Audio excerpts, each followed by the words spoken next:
اعوذ باللہ من الشیطان الرجیم بسم اللہ الرحمن الرحیم واتبع سبیل من اناب الی صدق اللہ العظیم وصدق رسولہ النبی الکریم الامین ونحن علی ذلک لمن الشاہدین والشاکرین والحمد للہ رب العالمین۔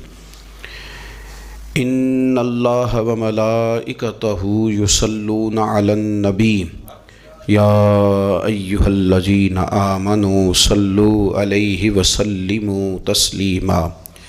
الصلاۃ والسلام علیک یا سیدی یا رسول اللہ وعلی آلک واصحابک یا سیدی یا حبیب اللہ۔ الصلاۃ والسلام علیک یا سیدی یا نبی اللہ وعلی آلک واصحابک یا حبیب اللہ۔ حمد و صلاۃ کے بعد 22 جمادی الثانی امیر المومنین خلیفۃ المسلمین، اور یہ غور کرنے والے لفظ ہیں کہ افضل البشر بعد الانبیاء، خلیفہ اول بلا فصل حضرت سیدنا ابو بکر صدیق رضی اللہ تعالیٰ عنہ کا یوم وصال ہے۔ دنیا کے اندر کچھ لوگ ایسے ہوتے ہیں جو ہر معاملے میں قائد اور لیڈر ہوتے ہیں، جن کا درجہ ہمیشہ امامت کا رہتا ہے، جو لوگ دنیا کے اندر ہمیشہ مقتدا اور پیشوا کی حیثیت سے جانے اور پہچانے جاتے ہیں۔ اور دو قسم کی دنیا کے اندر قیادتیں ہوتی ہیں۔ ایک قیادت ہوتی ہے سیاسی، انقلابی، ملی، قومی، ایک قیادت ہوتی ہے روحانی، ایک قیادت ہوتی ہے فکری، ایک قیادت ہوتی ہے اس طرح کی کہ بندہ کچھ کر جائے اور لوگ اس کے پیچھے پیچھے چلیں تو ان کی تربیت ہوتی رہے، وہ یقین کامل کی دولت بانٹتا رہے، اس کو دیکھنے والے، پڑھنے والے، سننے والے جب بھی اس کے قریب جائیں ان کے اندر کو ذوق ہی بیدار ہو، جب بھی اس کو سنیں، اس کو دیکھیں تو ان کی طبیعت میں کوئی نیا نکھار ہی پیدا ہو۔ حضرت ابو بکر صدیق رضی اللہ تعالیٰ عنہ کی قیادت کا عجیب رنگ ہے کہ اگر ملی، قومی، عالمی قیادت والے ان کے پیچھے چلیں گے تو انہیں بھی بڑی خیرات ملے گی۔ وہ دلیر لیڈر، وہ دلیر رہنما کہ جنہوں نے منکرین زکوٰۃ کے معاملے میں اور عقیدہ ختم نبوت کے تحفظ کے لیے یہاں تک اعلان کر دیا کہ بھئی یہ کام میں ضرور کروں گا، چاہے میں مدینہ شریف میں اکیلا رہ جاؤں مدینہ منورہ میں، اور جنگل کے درندے آ کے میری بوٹیاں نوچ کے لے جائیں، تو پھر بھی قیادت چونکہ میرے ذمے ہے تو میں سب کچھ قربان کر کے بھی دین متین کا تحفظ کروں گا۔ یہ ہے ان کی وہ قیادت جس کے پیچھے پھر لوگ چلے۔ لیکن ایک تو یہ تاریخ ہے کہ ایک مضبوط اعصاب والے قائد، اور ایک تاریخ یہ ہے بڑے بڑے لوگوں کو دنیا میں وفادار کہا گیا، بڑے بڑے لوگوں کو عاشق کہا گیا، بڑے بڑے لوگوں کو کہا گیا کہ یہ فنا ہیں اپنے محبوب کی محبت میں، بڑے بڑے لوگوں کو کہا گیا کہ ان سے بڑھ کے ادب والا کوئی نہیں۔ لیکن تاریخ لکھنے والے اور قوموں کے حالات قلم بند کرنے والے اور لوگوں کو ادب کا، عشق کا، وفا کا پیغام دینے والے جب بھی قلم اٹھاتے ہیں اور وفا کی وہ حد تک جانے لگتے ہیں تو انہیں سب سے پہلے جو نام نظر آتا ہے وہ حضرت ابو بکر صدیق کا ہے۔ وفا بھی ختم ہے، ادب بھی ختم ہے، عشق بھی ختم ہے۔ کوئی دنیا کی تاریخ جس میں ادب لکھا جائے گا وہ محتاج رہے گی کہ اسے خیرات صرف حضرت صدیق اکبر کے دروازے سے ملے گی۔ وفاداری ہو، ادب ہو، عشق ہو، جانثاری ہو۔ یہ لوگ بڑا کچھ دیکھ داکھ کے چلتے ہیں، لیکن اقبال جیسے لوگ کہنے لگے جس بندے نے ختم کر دی ہے بات، ختم بس کر دی کہ اس سے آگے ہماری کائنات ختم ہو جاتی ہے، بس وہ جناب صدیق اکبر کی ذات ہے۔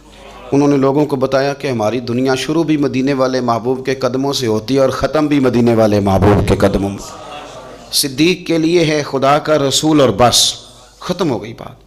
تو حضرت ابو بکر صدیق رضی اللہ تعالیٰ عنہ کی زندگی کو پڑھنا، ان کے احوال کو جاننا، ادب والے لوگوں کے لیے، عشق والے لوگوں کے لیے، اتباع والے لوگوں کے لیے، سید عالم میرے پیارے حبیب صلی اللہ علیہ وسلم کے نقش قدم چلنے والے لوگوں کے لیے بڑا ہی ضروری ہے. وہ جتنی دیر تک حضرت صدیق اکبر رضی اللہ تعالیٰ عنہ کو پڑھیں گے نہیں، سمجھیں گے نہیں، اتنی دیر تک پتہ نہیں چلے گا کہ حضور کا ادب کیسے کرنا ہے، حضور کی اتباع کیسے کرنی اور محبوب سے محبت کیسے کرنی. یہ ضروری کام ہے. قرآن مجید فرقان حمید میں اللہ کریم نے ارشاد فرمایا، سورہ لقمان کے اندر فرمایا وَاتَّبِعْ سَبِيلَ مَنْ أَنَابَ إِلَيَّ، فرمایا کہ اس کے رستے پہ چلو، اس کی راہ پہ چلو جو میری طرف رجوع لایا ہے، جس نے میری طرف رجوع کیا اس کے پیچھے چلو. علامہ سید محمود آلوسی رحمۃ اللہ علیہ صاحب تفسیر روح المعانی فرماتے ہیں کہ یہ آیت تب نازل ہوئی تھی جب جناب صدیق اکبر نے کلمہ پڑھا تھا. آدمی جس لیول کا ہوتا ہے اس کی دوستیاں بھی اسی طرح کی ہوتی ہیں، اور جب کوئی بڑا آدمی کسی دینی اسلامی روحانی زندگی کو اپناتا ہے تو اس کے پیچھے چلنے والے بھی وہ زندگی اپنا لیتے ہیں. اسی لیے کہا گیا کہ لوگ اپنے سرداروں کے مذہب پہ ہوتے ہیں. حضرت سیدنا ابو بکر صدیق رضی اللہ تعالیٰ عنہ نے کلمہ پڑھا تو صاحب تفسیر روح المعانی ارشاد فرماتے ہیں کہ یہ بڑے گہرے دوست تھے حضرت ابو بکر صدیق کے، جو تاجر تھے نا بڑے بڑے مکے کے، چونکہ جناب صدیق اکبر بھی تاجر تھے. جو تاجر سارے دوست تھے حضرت صدیق اکبر کے. کون کون؟ حضرت سیدنا عبد الرحمن ابن عوف رضی اللہ تعالیٰ عنہ، حضرت عثمان غنی رضی اللہ تعالیٰ عنہ، حضرت زبیر بن عوام رضی اللہ تعالیٰ عنہ، حضرت طلحہ بن عبید اللہ رضی اللہ تعالیٰ عنہ. یہ سارے لوگ حضرت صدیق اکبر رضی اللہ تعالیٰ عنہ کے دوست تھے. حضرت سعید بن زید رضی اللہ تعالیٰ عنہ، یہ سارے لوگ تاجر تھے. تو جب پتہ چلا نا کہ ایک بڑے تاجر نے حضرت ابو بکر صدیق رضی اللہ تعالیٰ عنہ نے کلمہ پڑھ لیا ہے تو یہ خبر جنگل کی آگ کی طرح پھیل گئی. ہر آدمی تک بات پہنچ گئی، ہر شخص نے اس بات کو سن لیا. اب وہ سارے لوگ تصدیق کرنے کے لیے کہ یار بڑا سیاںا بندہ ہے، بڑا سمجھدار آدمی ہے، تاجروں میں اس کا بڑا نام ہے، کاروباری لوگ اسے بڑے قریب سے جانتے ہیں، تو وہ تصدیق کرنے کے لیے سارے لوگ جناب صدیق اکبر کے پاس آئے. حضرت صدیق اکبر سے تصدیق اس طرح کی سنی، اس طرح کی تصدیق سنی، اس طرح کی تصدیق سنی کہ پھر سارے ہی مدینے والے محبوب کا کلمہ پڑھ گئے، حضور کا کلمہ پڑھ گئے. بس تصدیق کرنے آئے، تصدیق کرنے آئے حضور سے. اور نبی پاک صلی اللہ تعالیٰ تیریاں ویکھ کے اداواں تے میں مرید ہی ہو گئی. پھر وہ سارے حضور سید عالم آئے تھے تصدیق کرنے. سودا لینے کے لیے بازار گئے ہم، پر ہاتھ اس کے بکے جس کے خریدار گئے ہم. تو وہ نا حضور کی غلامی میں آ گئے. تو سمجھ لیں اس بات کو اور اس پر غور کر لیں کہ نبی پاک علیہ الصلاۃ والسلام کے اس غلام کا یہ حال ہے کہ یہ کلمہ پڑھیں تو مکے کے بڑے بڑے تاجروں میں انقلاب برپا کر دیں. اتنا اثر ہوا باقی لوگوں پہ کہ وہ تصدیق کرنے آئے تھے، تصدیق کرنے، اور ایسی تصدیق انہوں نے کی، ایسی تصدیق کی کہ پھر ساری زندگی مدینے والے محبوب کے گن گا کے گزار دی. ساری زندگی حضور سید عالم صلی اللہ علیہ وسلم. حضرت ابو بکر صدیق رضی اللہ تعالیٰ عنہ نے اپنی مقدس زندگی کے اندر نبی کریم صلی اللہ علیہ وسلم کی بارگاہ میں وقت گزارا. آپ مختلف مقامات پر قرآن مجید کو دیکھیں گے تو حضرت صدیق اکبر رضی اللہ تعالیٰ عنہ کی مختلف شانیں آپ کو قرآن حکیم میں نظر آئیں گی. اللہ کریم نے قرآن مجید میں ارشاد فرمایا سورہ بقرہ میں کہ الذین ینفقون اموالہم باللیل والنہار سرا وعلانیہ، فرمایا کچھ لوگ ایسے ہیں جو اللہ کے راستے میں خرچ کرتے ہیں، اعلانیہ بھی اور چھپا کر بھی. اور وہ کس طرح خرچ کرتے ہیں؟ رات کو بھی خرچ کرتے ہیں اور دن کو بھی خرچ کرتے ہیں. اعلانیہ بھی، چھپا کے بھی، دن کو بھی، رات کو بھی. تو یا اللہ ملے گا کیا؟ فرمایا فَلَهُمْ أَجْرُهُمْ عِنْدَ رَبِّهِمْ، ان کا اجر ان کے رب کے پاس ہے، وہ اللہ کے پاس ہے اور راز ہے. ان کا اجر ان کے رب کے پاس ہے، ان پر نہ کوئی خوف ہوگا نہ وہ غمگین ہوں گے.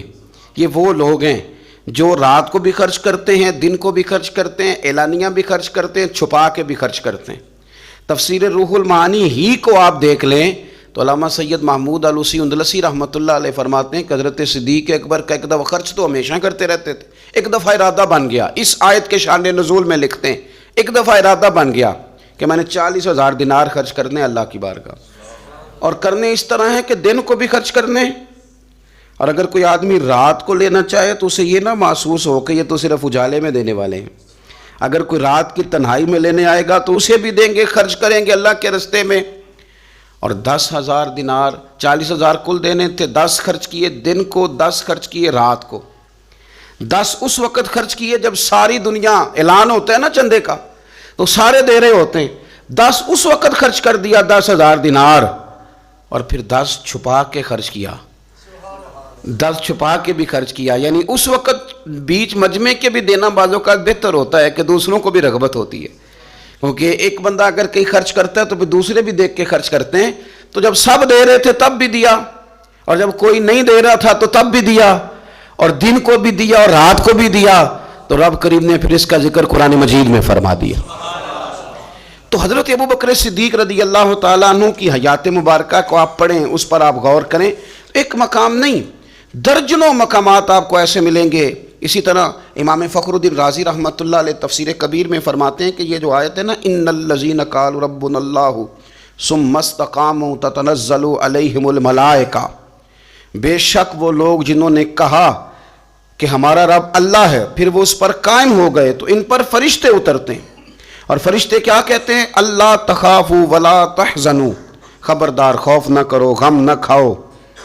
وابشروا بالجنۃ التی کنتم توعدون, اور خوش ہو جاؤ اس جنت پر, تمہیں خوشخبری دینے آئے ہیں اس جنت کی جس کا رب نے تمہارے ساتھ وعدہ کیا ہے. تو امام راضی کہتے ہیں یہ جو کہا نا کہ وہ لوگ جنہوں نے کہا اللہ ہمارا رب ہے پھر وہ ڈٹ گئے, پھر ان پر فرشتے اترے اور فرشتے خوشخبری دینے کے لیے اترے, فرمایا یہ بھی حضرت ابو بکر صدیق کی شان میں نازل ہوئی ہے. اس لیے کہ حضرت صدیق اکبر نے اس وقت کلمہ پڑھا تھا جب کوئی اور کلمہ نہیں پڑھتا تھا. پہلے مسلمان حضرت صدیق اکبر آزاد مردوں میں سے پہلے مسلمان, آپ نے کلمہ پڑھا.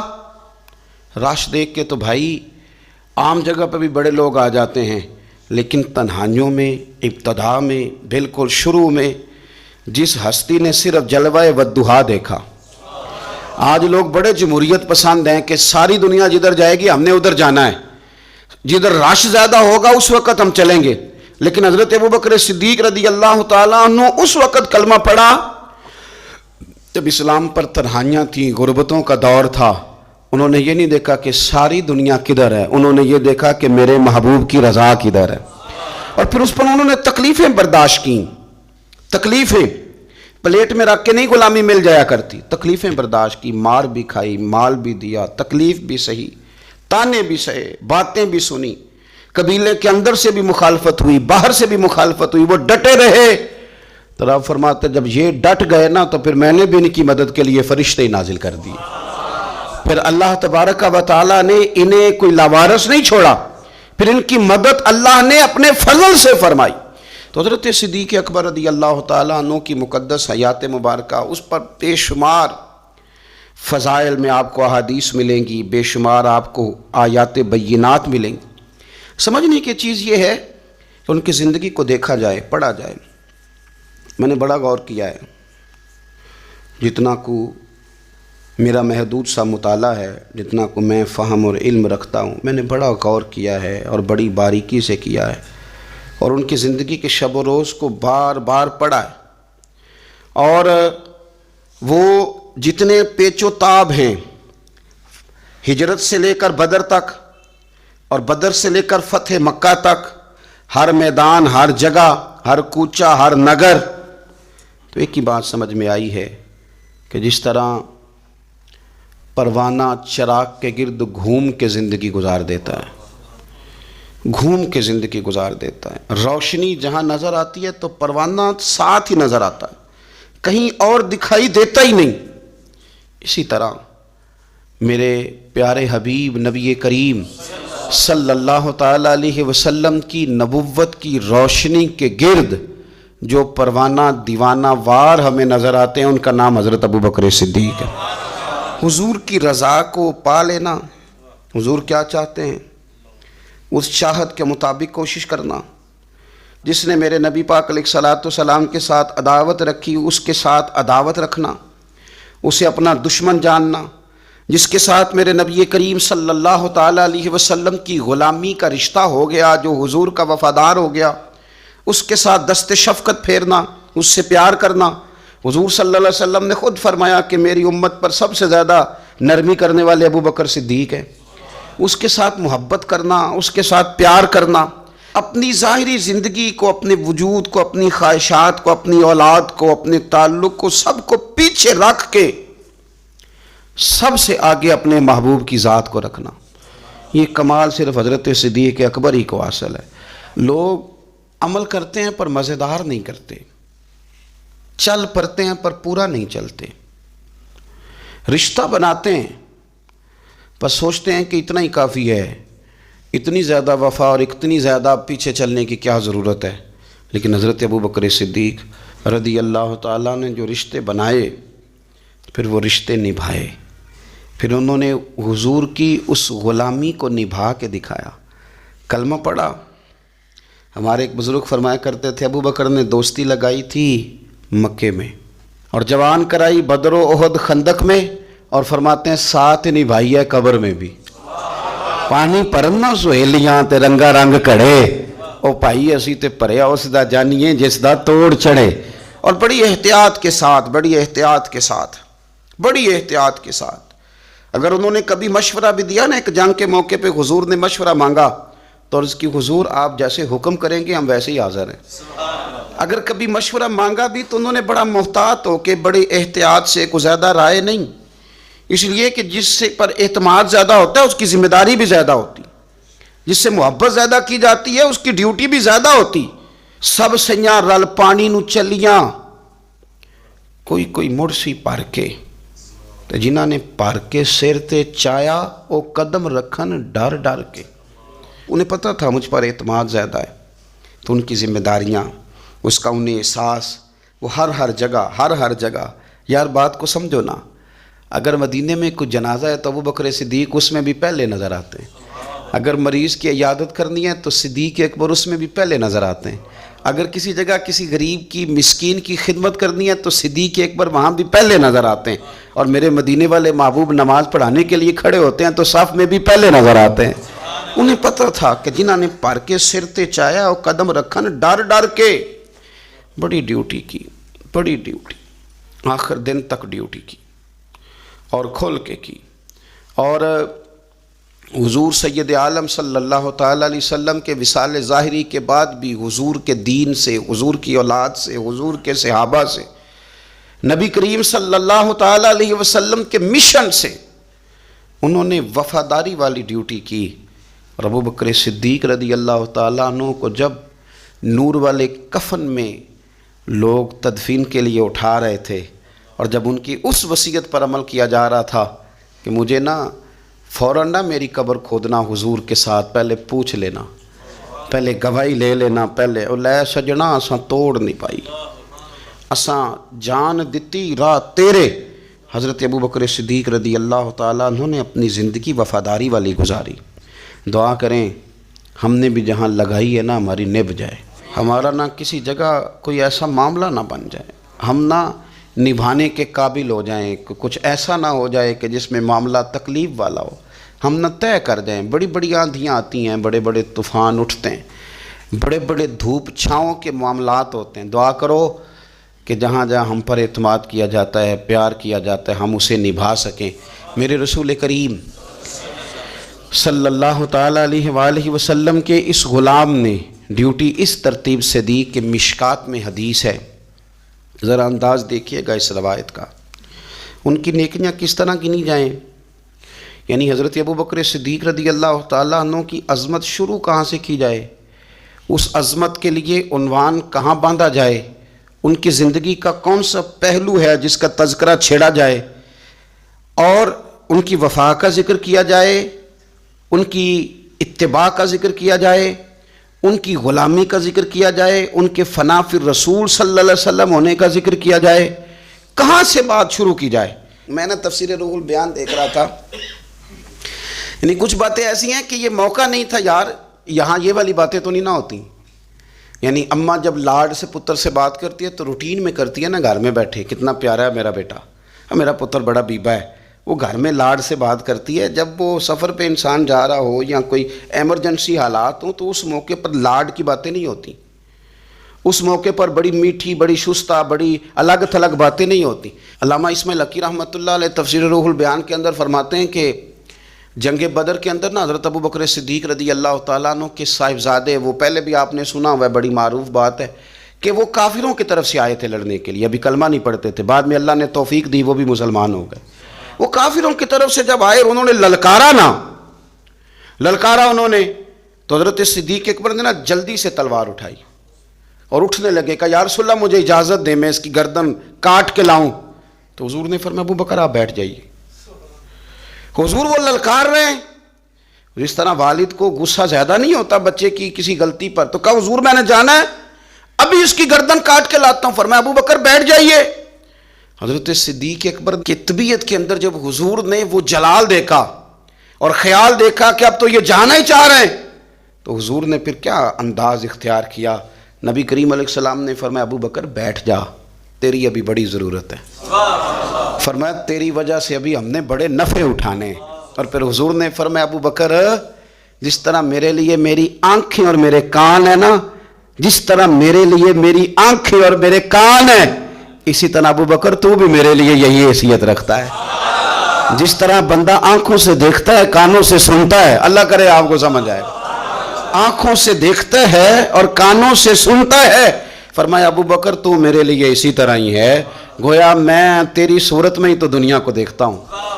تو عشق میں، پیار میں، وارفتگی میں جو اللہ تعالیٰ نے اعزاز انہیں عطا فرمایا، وہ ہمیں سکھا گئے کہ حضور کی محبت میں جینا کیسا ہے، اس محبت کو نبھانا کیسے ہے، اور اس کے اندر تا دم آخری کس طرح کر کے وقت گزارنا ہے۔ بس شرط یہ ہے کہ سیکھیں، ان سے سیکھیں۔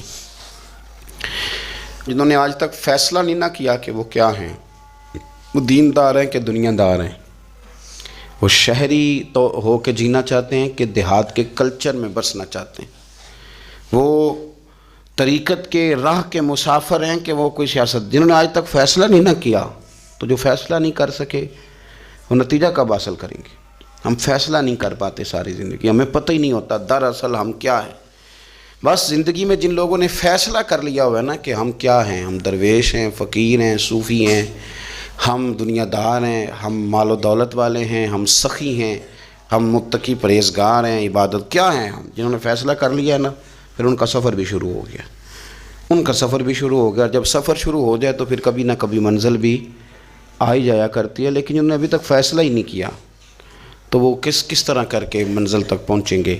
دعا یہ ہے کہ اللہ تعالی ہمیں حضرت ابو بکر صدیق رضی اللہ تعالیٰ عنہ کے طریقوں پر چلنے کی توفیق عطا فرمائے، اللہ ہمیں ان کے رستوں کا مسافر بنائے، ان کی وفاداری، ان کا عشق، ان کی غلامی کے اللہ ہمیں خیرات عطا فرمائے۔ آخر دعوانا ان الحمدللہ رب العالمین۔